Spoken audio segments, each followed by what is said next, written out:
दोस्तों 3 एकड़ में जो है मैंने नरमा लगा रखा था। मैंने 15 कुंटल की जो है चुगाई कर ली है अब तक, और अब आप देख सकते हो ये दूसरी चुगाई होने वाली है। आप नरमा देख सकते हो किस तरीके से खिला हुआ है।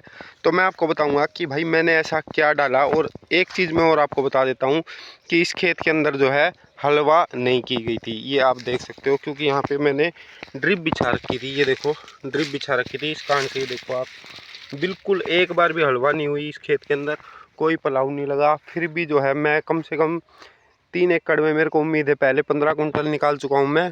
अभी लोग बोल रहे हैं कि 14-15 कुंटल दोबारा हो जाएगी चुगाई में, लेकिन मैं कम से कम मान के चल रहा हूँ कि 10 कुंटल भी अगर होती है तो 8 कुंटल 1 एकड़ की जो है मेरी कपास निकल जाएगी। तो मैंने ऐसा क्या डाला, और भाई आगे सरसों भी की खेती भी आप करोगे तो उसमें भी आपको जानकारी दूंगा कि आप कैसे करके अपना उत्पादन बढ़ा सकते हो। तो भाई इसके खेत के अंदर जो मैंने डाला था वो था फॉस्फोरिक एसिड, ड्रिप से मैंने छोड़ा था। अगर आपके पास ड्रिप नहीं है, सरसों की अगर आप खेती करने वाले हो, तो आप उस चीज़ को उत्पादन बढ़ाने के लिए कैसे यूज़ कर सकते हो। अब ये फॉस्फोरिक एसिड क्या होता है, कहाँ मिलता है, सस्ता है या महंगा, वो मैं आपको बताता हूँ। तो फॉस्फोरिक एसिड होता है भाई जिससे कि डीएपी बनाई जाती है। तो वो मेरे को मिला था 400 रुपये लीटर। वही मैंने जो है खेत में छोड़ा था। उसका फ़ायदा क्या होता है कि भाई डीएपी जब हम खेत के अंदर डालेंगे तो वो जो होता है असर करेगा 1 महीने के अंदर। मान लो अगर आपने आज डीएपी डाली तो वो असर करेगी 1 महीने के अंदर, लेकिन फॉस्फोरिक एसिड अगर आप डालोगे तो वो हाथों हाथ असर करेगा। अब 2 चीज़ें हैं सरसों की खेती में। एक तो ये कि भाई डीएपी लोगों को मिल नहीं रही। तो मान लो अगर आपके पास 2 एकड़ हैं, आपको 2 कट्टे डीएपी के डालने हैं, तो एक चीज़ तो ये है कि अगर आपके पास एक ही कट्टा है तो उसको 2 कट्टों में कैसे बनाएं, उसकी खाद ऐसे कैसे तैयार करो कि भाई वो 2 कट्टों का काम करे, एक ही कट्टा और ज़्यादा असर करे।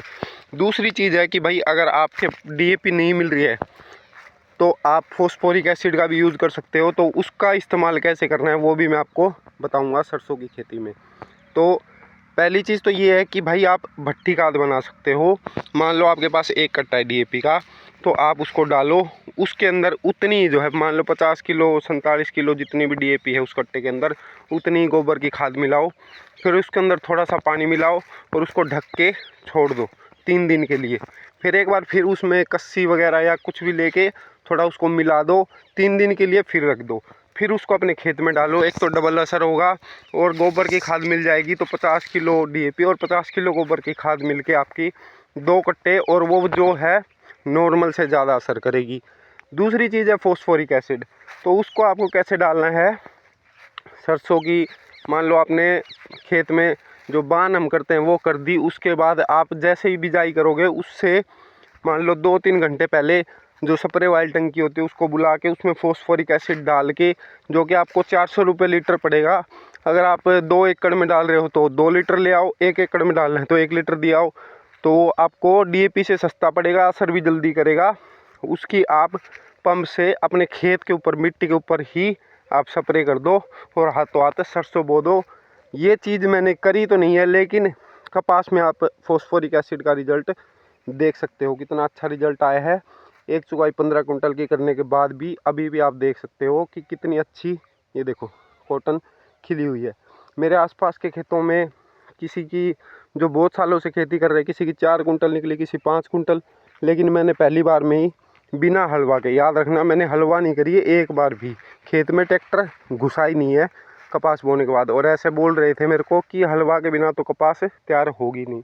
तो ये चीज़ आप ट्राई करके देखो। बाकी और भी जो जानकारी होगी मैं आपको देता रहूँगा। चैनल को सब्सक्राइब ज़रूर कर लीजिए।